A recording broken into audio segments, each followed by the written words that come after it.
Good morning, all of you. BSc Part Second, paper third, physical chemistry के chapter thermodynamic second में continuous में आज हम study करेंगे statement and concept of residual entropy. किसी crystal के n परमाणुओं को n प्रकार की विभिन्न जालकों में n फैक्टोरियल प्रकार से व्यवस्थित कर सकते हैं। प्योर क्रिस्टल में सभी परमाणु समान होते हैं, जिसके कारण हम उनका अरेंजमेंट भी समान होता है, तो उनमें हम डिफ्रेंशिएट नहीं कर सकते। उसके संरूपों की संख्या W को निम्न प्रकार शो करते हैं। W is equal to n factorial upon n factorial is equal to 1। ये हो गई हमारे पास equation first. Entropic is equal to S is equal to K ln W। W की वैल्यू कितनी है 1, तो यहाँ 1 रखने पर तो हम जानते हैं log 1 की वैल्यू क्या होती है 0। ये हो गई हमारे पास इक्वेशन सेकंड। इक्वेशन सेकंड ऊष्मा गति का तृतीय नियम है। शुद्ध क्रिस्टल की एंट्रोपी का मान 0 होता है। ये हमने प्रीवियस क्लास में स्टडी कर चुके हैं। यदि प्योर क्रिस्टल में डिफरेंट टाइप के एटम ए व बी एटम को क्रिस्टल की साइड पर अरेंज हो तो नंबर ऑफ कॉम्प्लेक्शंस होंगे W is equal to n factorial upon n a factorial into n b factorial. ये हो गई हमारे पास इक्वेशन थर्ड, जहाँ n क्या है, n है साइटों की संख्या जो कि किसके बराबर है Na प्लस Nb के बराबर है, और Na और Nb क्या है A और B परमाणुओं की संख्या। मिश्रित क्रिस्टल की एंट्रोपी को हम क्या कहते हैं, रेजिडुअल एंट्रोपी या अवशिष्ट एंट्रोपी। S रेजिडुअल हो जाएगा K ln n factorial. W की जब हम वैल्यू रखते हैं किस में, इक्वेशन सेकंड में, तो ये हमारे पास इक्वेशन आएगी K into ln n factorial upon Na factorial into Nb factorial. ये हो गई हमारे पास इक्वेशन फोर्थ। n का मान चूंकि बहुत अधिक है तो ln n फैक्टोरियल किसके बराबर होता है n into ln n minus n। ये हमारे पास हो गई इक्वेशन फिफ्थ। का यूज इक्वेशन फोर्थ में करते हैं, तो इक्वेशन फोर्थ को हम जो ln n फैक्टोरियल का जो मान है वो हम इक्वेशन फोर्थ में रखते हैं। इस वाली इक्वेशन में हम वैल्यू रखते हैं, तो इक्वेशन फोर्थ हो जाएगी एज रेजिडुअल एंट्रोपी हो जाएगी K bracket n into ln n minus Na into ln Na minus Na minus Nb into ln Nb minus Nb। जब हम इन सभी ब्रैकेट को ओपन कर लेते हैं तो रेजिडुअल एंट्रोपी की जो वैल्यू होती है वो इस तरह से होती है K n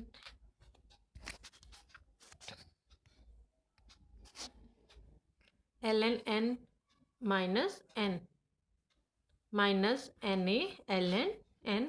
ब्रैकेट ओपन करते हैं तो यहाँ माइनस था, यहाँ प्लस आ जाता है, plus Na minus Nb ln Nb। ये ओपन करते हैं तो यहाँ माइनस था, यहाँ प्लस आ जाता है। S residual entropy is equal to minus K Na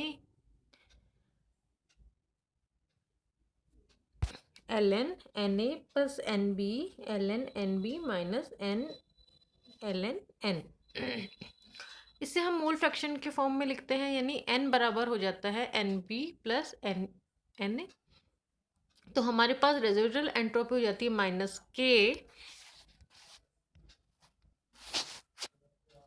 Na into ln Na plus Nb ln Nb minus, यहाँ n की जगह क्या रख देते हैं हम, n की जगह रख देते हैं Nb plus Na plus Nb, तो यहाँ हमने पुट कर दिया इसमें, तो इक्वेशन हो जाएगी हमारे पास minus K N A L N N A, यहाँ एन ए की हम लोग वैल्यू एक तरफ ले जाते हैं और एन बी की वैल्यू हम लोग एक तरफ ले आते हैं, क्योंकि हमें इसमें क्या निकालना है, कॉमन निकालना है। तो इस इक्वेशन में हमने कॉमन यहाँ एन ए निकाल लिया और यहाँ हमने एन बी निकाल लिया। और इसे हम लोग इस तरह से भी लिख सकते हैं, एल एन को एन ए अपॉन एन और एन बी अपॉन एन, और यहाँ पे एन से इंटू कर दिया और एन से डिवाइड कर दिया इक्वेशन 6 में। तो ए की मोल फ्रैक्शन होता है एक्स ए और बी का मोल फ्रैक्शन होता है एक्स बी। तो एन ए बराबर हो जाएगा किसके, X A into N A, N B हो जाएगा equal to X B into N. तो रेजिडुअल एंट्रोपी में एन ए अपॉन एन की जगह हम लिख देंगे एक्स ए, और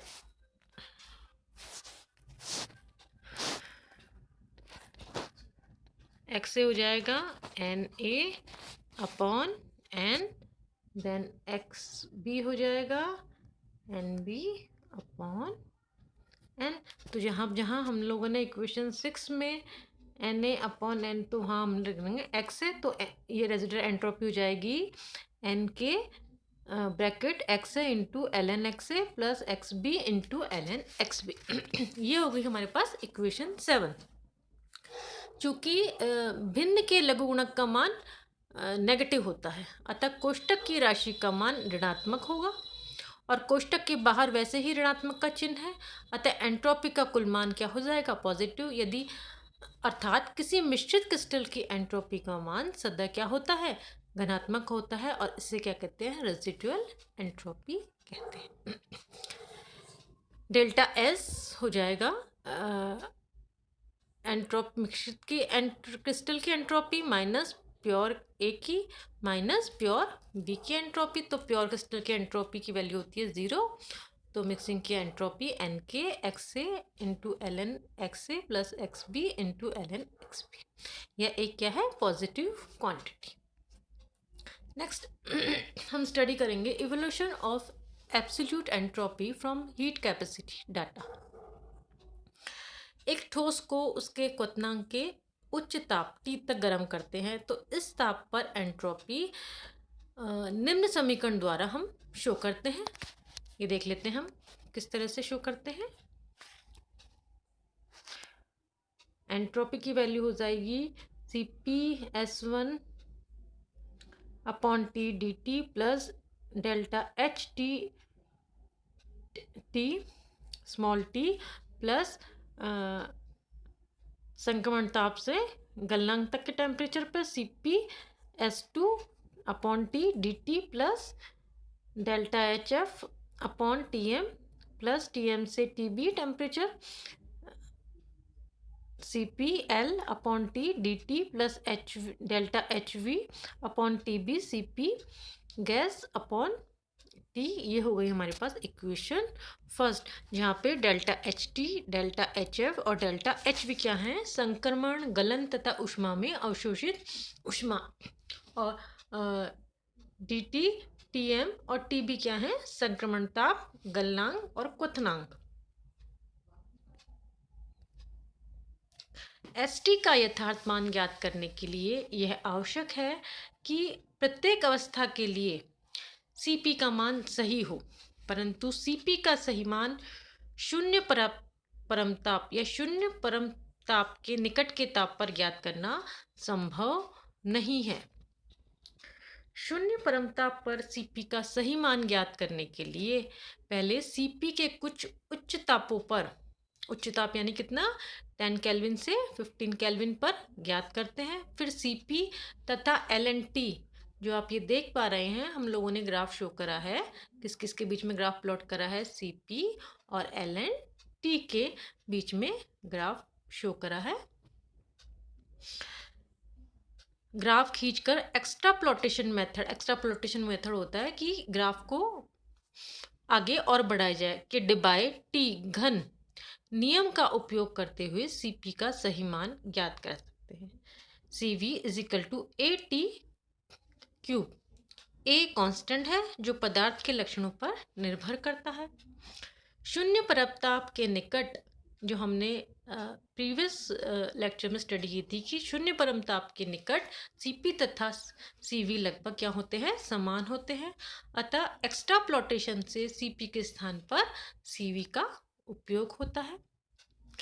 यदि एंट्रोपी के मानों की गणना 298 केल्विन तथा 1 वायुमंडलीय ताप पर की जाती है तो निरपेक्ष एंट्रोपी के ये मान मानक एंट्रोपी या स्टैंडर्ड एंट्रोपी कहलाती है। Thank you.